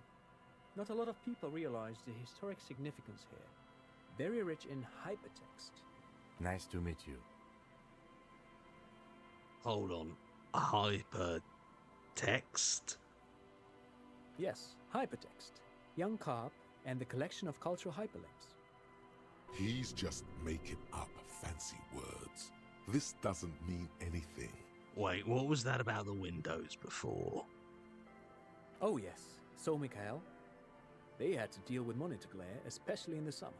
They still had vector monitors back then. That was 49 years ago. So they didn't have windows on the south wall. You and Kim know each other? No, I can't say that we've met before, but I've heard of Kim, of course. Mikhail, say hi to the officers. Mikhail's a little tired today. We spent all night trying to run Orbis on his radio computer. Have you heard of it? It's a programming language used in Grad. Quite tricky, but he wanted to play this Grad-made adventure program. We've been getting really into Worms lately. The man speaks in the artificial cadence of a professor, or someone who's been on too many radio shows. But I assume you're not here for giant worms when there are so many real things to see. Just as I was telling Mikhail before, this is where the Coalition landed in '08. We could be standing on what is the most interesting landmark in Revachol West. This man is your half-brother. You feel it. But why? Well, get a load of this guy. He really enjoys his trivia. The Orbis programming language was named after its inventor, Victor Orbis, a cybernetician from Grad. They run Vox in the Occidental countries. I'm looking for a suspect. Have you seen anyone suspicious around? No, I'm afraid I can't help you with this one, officer. It's just a regular day off for me and Mikhail here. So you haven't seen anyone around? No, I'm sorry. As I said, this is just a day off. We just arrived anyway. There's something friendly and familiar in how he says that. A day off. What's so fascinating about an empty old building? Aha! But it's not just any empty old building. What not a lot of people know is, this used to be the R&D department of Felt Electrical. And Felt, which now sells ink cartridges mostly, was once a top dog in the turn-of-the-century cybernetics boom. Hold on. What's R&D? Wait, what's an R&D department? Apologies, it's an acronym for research and development. They don't use it anymore. You're probably more familiar with RTD, Research and Technological Development. Mea culpa. You are not familiar with that one either. This man is a bookhead. It looks old and weathered, with seagulls picking apart its stone and metal carcass. Bushy undergrowth has taken hold of the collapsed rooftop. Some kind of bird has set up a nest on a broken windowsill. I don't think I've ever heard of this Feld Electrical. That's not surprising. Only a vestigial ink cartridge and ferrotape manufacturer remains. They started out as a midway electronics outfit in Königstein 2 centuries ago. After an aggressive move to Revachol, Feld became a global player in the emerging personal electronics market of the pre-revolutionary era. Still, Tricentennial was beating them in business machines. But Feld had an ace up their sleeve, or should I say they were developing an ace up their sleeve. I'm mixing my metaphors here. What was that ace? It was here in Martinez, possibly in this very building, that they developed prototypes for a tape computer. A tape computer? An elegant folding mechanism of rollers and ferrotape ribbons, portable enough to be a take-it-home solution. Revolutionizing business machines, possibly even bring them to the average consumer. Which is a feat of engineering even today's giants, Rehm, ICN and ZAM, haven't achieved yet. He assumes something like a combat stance, facing the wind. What happened? Indeed. What? The revolution! Unfortunately, their moonshot project never made it to the market. Feld's move to Revachol backfired. The revolutionary government liquefied their assets and expropriated those very advanced prototypes, possibly from this very building, or one of the adjacent ruins. All of this was built by Feld, even a boardwalk. Wild Pines built Martinez proper as a resort for their middle management. Feld built this side of town for R&D. You're saying that Felt Electrical built this boardwalk? Yes, they even built a pleasure wheel, but that got destroyed in the war. A pleasure wheel? Perhaps reminded of a childhood memory. It's clear he would prefer there were a big wheel lighting up the coast. Yes, to lure in their star engineers. This part of Martinaise was nothing but reeds before Feld arrived. They had to make the prospect of living here attractive. It was supposed to become a global center for innovation in cybernetics. But history had other plans. What happened to the engineers? The company people? Oh, I'm afraid it didn't end well for the boys. But this story is a bit too dark for little Mikhail here. Now, if you were to ask about tape computers... He means that the boys got shot by the communists. The boys were bourgeois. He means they all got shot in the head because they were bourgeois. Now, do you know what the bourgeoisie is? Officer, I told you this chapter of history wasn't on Mikhail's curriculum yet. Let's keep this kid friendly. The boy looks first at you, then back at his father, confused. What did the revolutionaries do with those advanced tape computers? They used them for military communications, but also to write and send out press releases, the most notorious example being Le Décret de Mars. What was that? What's the Mars Decree? I mean the radio transmission sent out to news agencies and world governments by the newly created Commune of Revachol on the 7th of March in the year 02. A short-lived legislative foundation for a short-lived utopia. It's a beautiful piece of text, actually. A singer-songwriter I know, Charette, called it a love poem to Revachol on her political concept album, Bombessier d'Insolente. You should read it. Every local library in Revachol stocks a copy of the decree. I tried to get Mikhail to memorize it. Tried to. Someone was much too interested in worms to be paying any attention. The kid takes a peek at the green and silver worm on the cover of the book, already forgetting about this part of the discussion. How did those tape computers work? Did they work like radio computers? Actually, no one knows. No one even knows what a computer made entirely of tape would look like. But word has it, they were very elegant, exquisite, alien-looking turn-of-the-century hardware. Buckle up. 10 years ago, I did a little freelancing, I guess you could say. I was a special consultant for an exhibition at the Wompty Dumpty Dum Center in Vredefort, Oranje. It raised the same questions, and we had lengthy discussions with Paul Ockerman, who was head curator at the time. This was before the twins Keith and Guy Juice joined the team, trying to... Wait, did he just say Wompty Dumpty Dum Center? He did it. He said Wompty Dumpty Dum Center, like it's the most natural thing in the world. What the hell is a Wompty Dumpty Dum Center? And who the hell are Keith and Guy Juiced? Okay, the Wompty Dumpty Dom Center. Paul Ockerman, Keith and Guy Juiced. What are you talking about? The Wompty Dumpty Dum Center for Contemporary Arts. The exhibition itself drew on Lagerman's notion of memory, and so there were some parallels. That's why the head curator, Paul Ockerman, chose to... You're making this up. Kim, is he making this up? In fact, I'm not. The Wompty Dumpty Dum Center is a place you can visit if you're ever in Vredefort and are ever in the market for an exhibition space / contemporary art research center. But perhaps I should return to the tape computers. As I was saying, the device itself was very elegant, fragile even. One could write directly on the tape using a special chemical solution.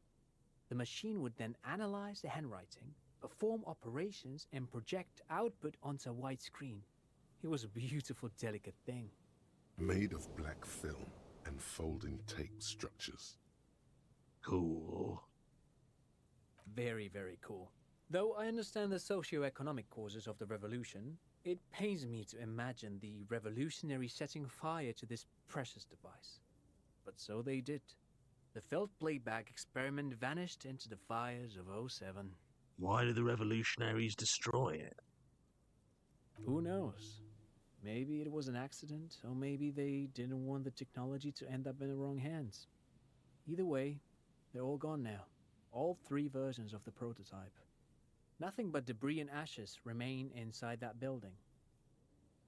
I wanted to ask you something else. But of course, what else? Great. Thank you for all the interesting information. No, thanks to you for having me and little Michaela here to pick your brain. A very interesting conversation indeed. Pick your brain? If anything, this was rather one-sided. He did the talking. Whatever.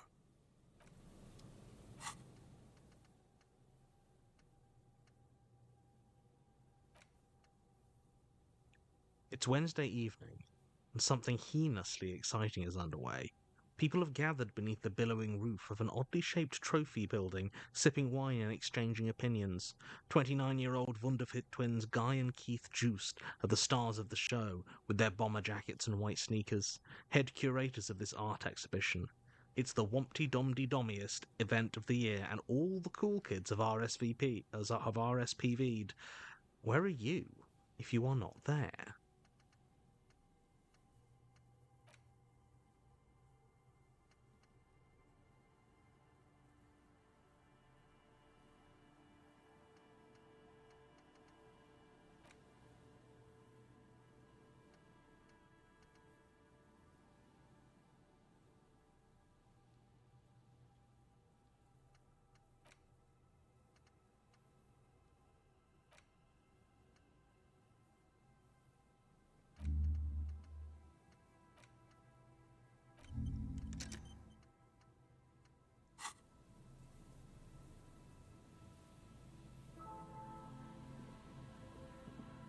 You see a once bright mural towering above you. The signage has peeled off over the years, but you can still make out Feld Electrical R&D, a slogan used to intertwine with the loops a long time ago. Now, only a shadow of peeled letters remains. It says, "Tomorrow is just a whisper away." Tomorrow is just a whisper away. Looks like tomorrow never came. Above the mural, a collapsed roof, broken windows set in walls that are cracking and will soon also fall, and the coastal breeze rustling and sighing in the remains of the edifice. Feld Electrical. How ironic. All these dark rooms. Feld Electrical, you only know them as a small company that makes ink cartridges. Looks like they used to be big. There's something in the wind.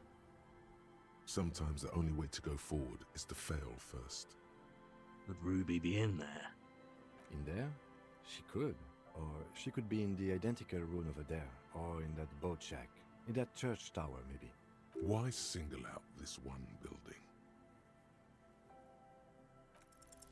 Suddenly, all is quiet. There is no cold hand brushing against your forehead, no rustle in the reeds. The wind has died down or gone behind a corner. You only hear distant waves washing the coast. The ruin in front of you is silent as a tomb. What was I even attempting to do here? Trying to talk to the wind. The city, whatever you thought would happen, did not. And now you're just standing there with your hands fallen to your side. Is trying to talk to the city something you've done before? Is it in your secret repertoire? A trick for when you're out of ideas? A prayer of sorts. To Rivershaw. She could be anywhere. How do we find her? How do we? I was really hoping she'd be in the village. Okay. She's probably north of the village, and this place is a peninsula. We've already talked to the cryptozoologists. Working with them might give us a good excuse to run around, give us some structure. And then there's the church. We've already searched that and can rule it out. I know it doesn't feel like progress, but exclusion is a step too. Anyway, we do it the old-fashioned way, sector by sector. Go over the whole peninsula, ask the locals, enter the places where we can enter first, like we did in the village. And if that fails, if we don't find her, then, if we're desperate, we can look where we can't enter. Bunkers, storm drainage, this place. I'm sure it won't come to that. Walk the coast, the old boardwalk, the reeds. You can always come back here and talk to the wind again. Look where it already got you. Buckle up and raise your collar. This search is going to be wet and cold. Remote Viewers Division. It is done. You've broken loose from the confines of modern science and into the vault of extrasensory knowledge from exotic cultures. Mankind has always searched for a means to break the shackles restraining the mind. Some practice meditation. Some take like a ton of DMT. You apparently only need to rub your temples, and bam, the ether opens before you, presenting its dark secrets. Entities in the void, making contact. Definitely not just because you're rubbing your temples and talking to yourself.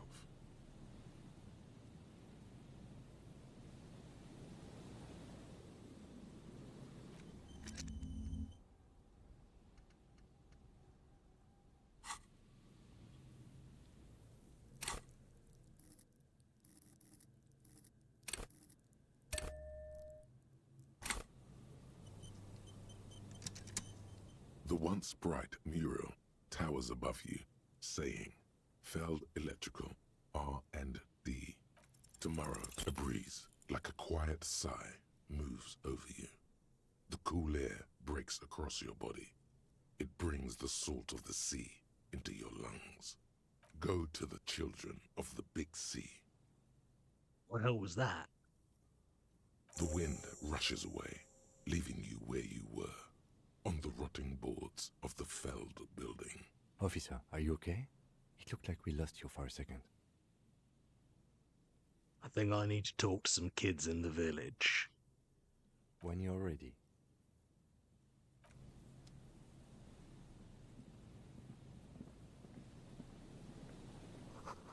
The fence blocks the path. No way on from here. Another power box. It charges nothing now. It's empty.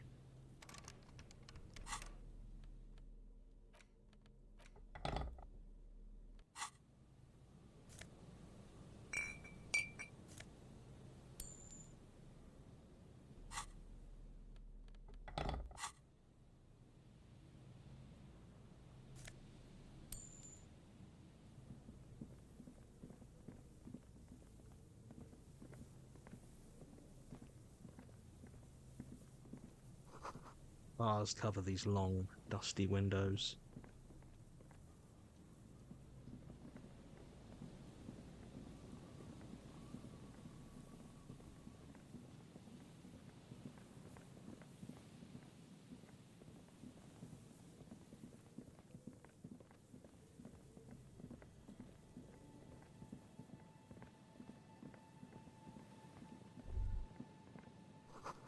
The same address the lead programmer of Fortress Accident was looking for.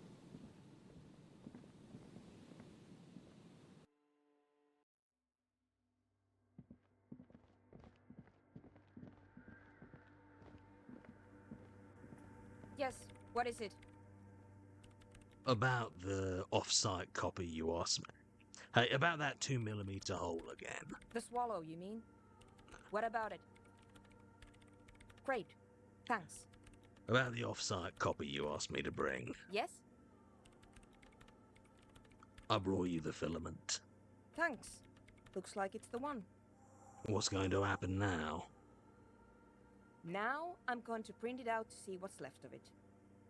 Wait, no. That's dangerous. She shouldn't do it. Wait, don't put it in yet. It might be dangerous. No, it's not dangerous. Just depressing. How do you know? I have a theory. Lintel was able to divine the anomaly's location from this broken copy. I want to repeat their calculation, only this time with better equipment. Watch. What an intricate display of failure. The paper starts filling out with ink, soaking it in a gleaming blackness. Not a single line of data stands out. Something's very wrong with that filament memory. Sorna doesn't reply, her hands running over the printout. She's looking for something. For her morning star. Eyes scouring the millimeters. Here. I found it. Where? Hold on.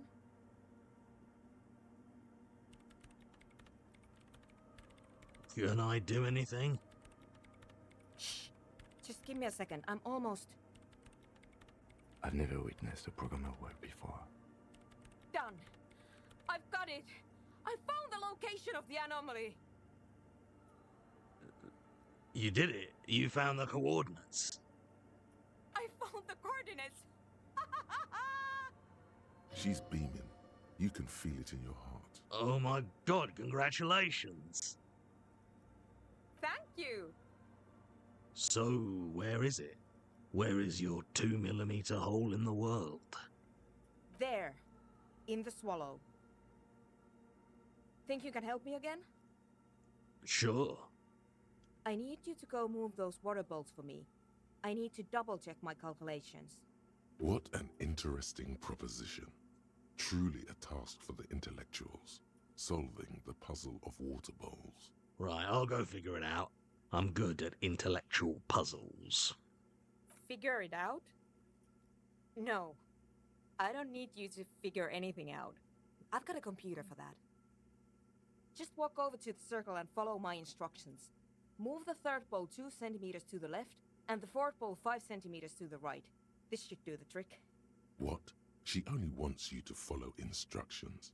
Nothing intellectually stimulating. In this task, a child could do it. Well, you don't trust my intellectual capabilities to solve this problem on my own? Come on. It's not about your brain. Even I couldn't figure it out on my own. Can you please just go and move the water bowls for me? Thank...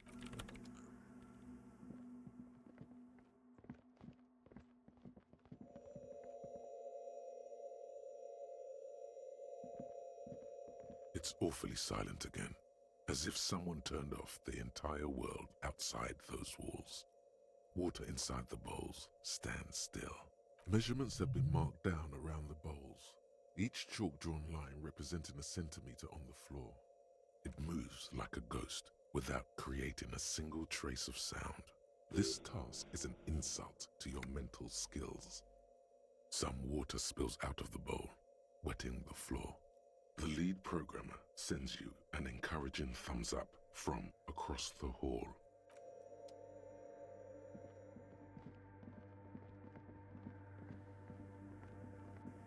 Yes, what is it? I moved those bowls.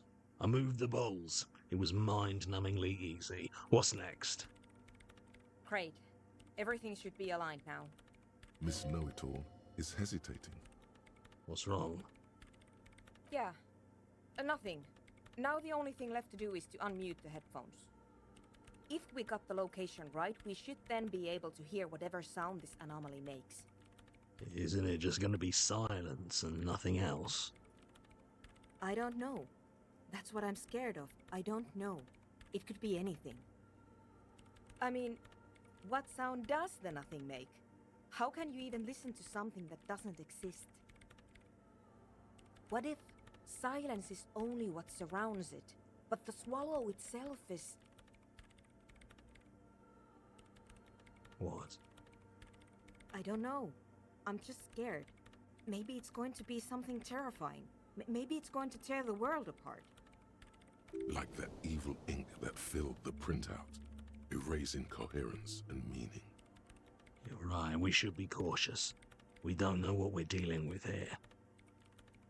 Maybe. Maybe I'm just tired. Let's think about this logically. Why would nothing be terrifying if it's, well, nothing? Why assume that something that has no presence, existence, or qualities has to be terrifying? Because it reminds us of death. And we humans tend to think that death is pretty scary. Death is scary. You can't just start over again. Or can you? It's scary. But we just have to face it. Yeah. You're right. Let's do it. The lieutenant takes a step back. And then, nothing. Nothing happens as Sona Lokanen Kilda presses unmute on her keyboard. Nothing but silence. You can hear some small animal cross the floor in the chancel. It's that quiet in the sanctuary. She doesn't talk. Her eyes closed and brows knitted together in a state of deep focus, one hand cupping the headphone. Well. Damn it.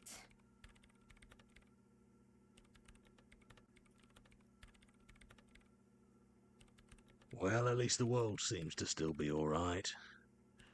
Yeah. Nothing happened. Let's move on.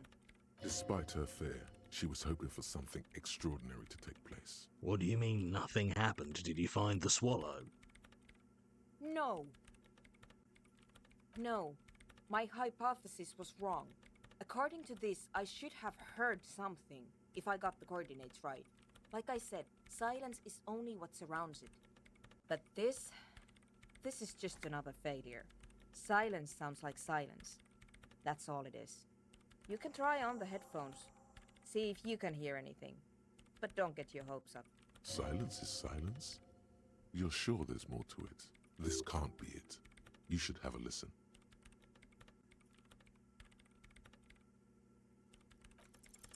Everything disappears.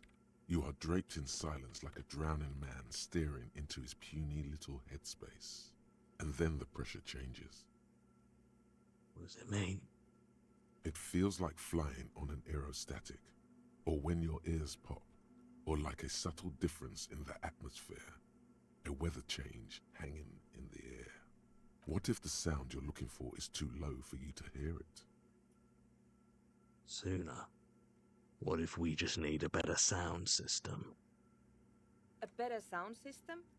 Alright, but where would we get one? Suddenly, a rhythmic beat permeates the walls, causing a small patch of decorative stucco to crumble onto the wooden floor. They should really allocate some renovation funds to this place. No. What they really should do is shut down the disco men for disturbing neighborhood peace. Yes, but they could help with the speakers. You mean the speed freaks? Of course, the speed freaks. They have a fantastic sound system. And you think they would help me? They would, if you wouldn't mind them moving in with you. I guess I could live through a week or two of peaceful coexistence. Brilliant negotiating there, Detective. As always. Great. I'll go talk to them then. Sure. Let me know how it goes. Thanks, officer.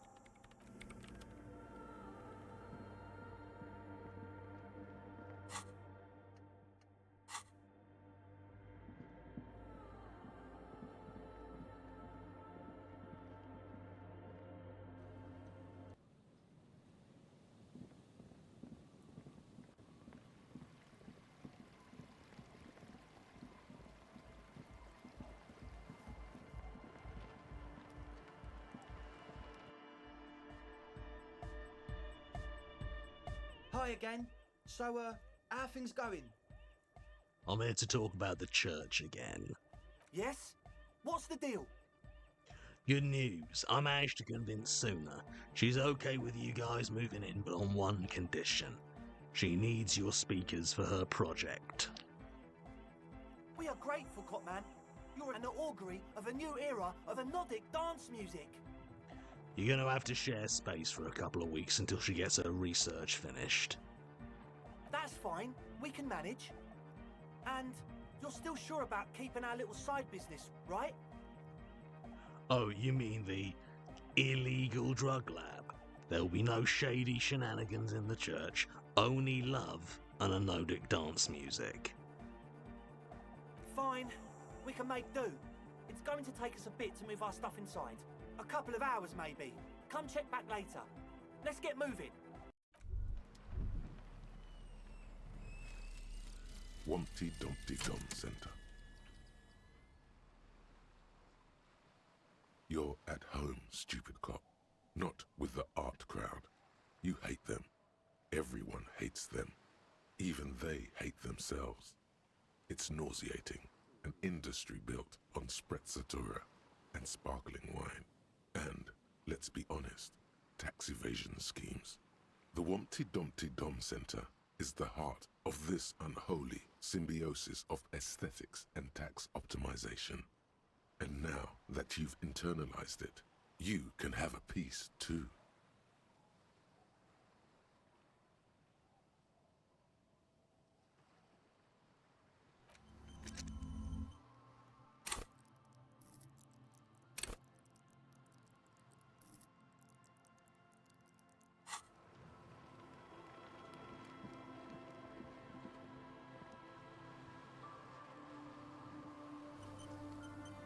Right, I think that's that.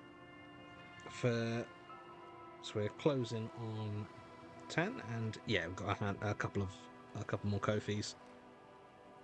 Kofi from M. Aubrey. Hi Johnny, new Slay the Princess and TMA enjoyer here. I know, I'm late to the party, and I'm just as devastated by Mag 200 as everyone else is. I hope you're having a wonderful day, and I cannot wait to get into the thick of Protocol. Oh, thank you for saying so, and I hope you enjoy Protocol as well. And you know, I'm glad that you're discovering and enjoying my work. Check out my books too; they're also good. I think. I feel like I need to plug them more because I don't actually talk about them a lot, but I'm very proud of them. Anyway, Kofi from Red Dead Zombie, last Kofi for the night. 1 vote for forward-facing train seats, travel sickness. Yay! Another supporter is also a civil servant. You are permitted to add hashtag funded by the UK government on all social media bios /silly. See you all on the last Sunday MacGuffin stream. Hashtag sadness. Yeah, I'll be real.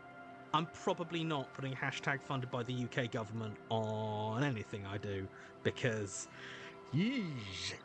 But thank you anyway. Yeah, perfect. Okay, so we are going to close it out there. Finn, our good friend and previous mod, has asked for a raid. She's playing a newer release, Caravan Sandwich. That's a Witch of the Sands, not a Munch Munch sandwich, although it is all one word, so it's, you know, it's one of them puns. Caravan Sandwich. It's a sci-fi exploration game which seems really neat and heartfelt, so looking forward to that. Okay. Or what should our raid phrase be? Probably just Wompty Dumpty Dom.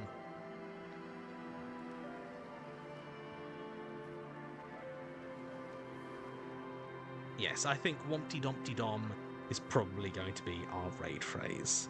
So thank you all for joining me for this most disco of Elysiums.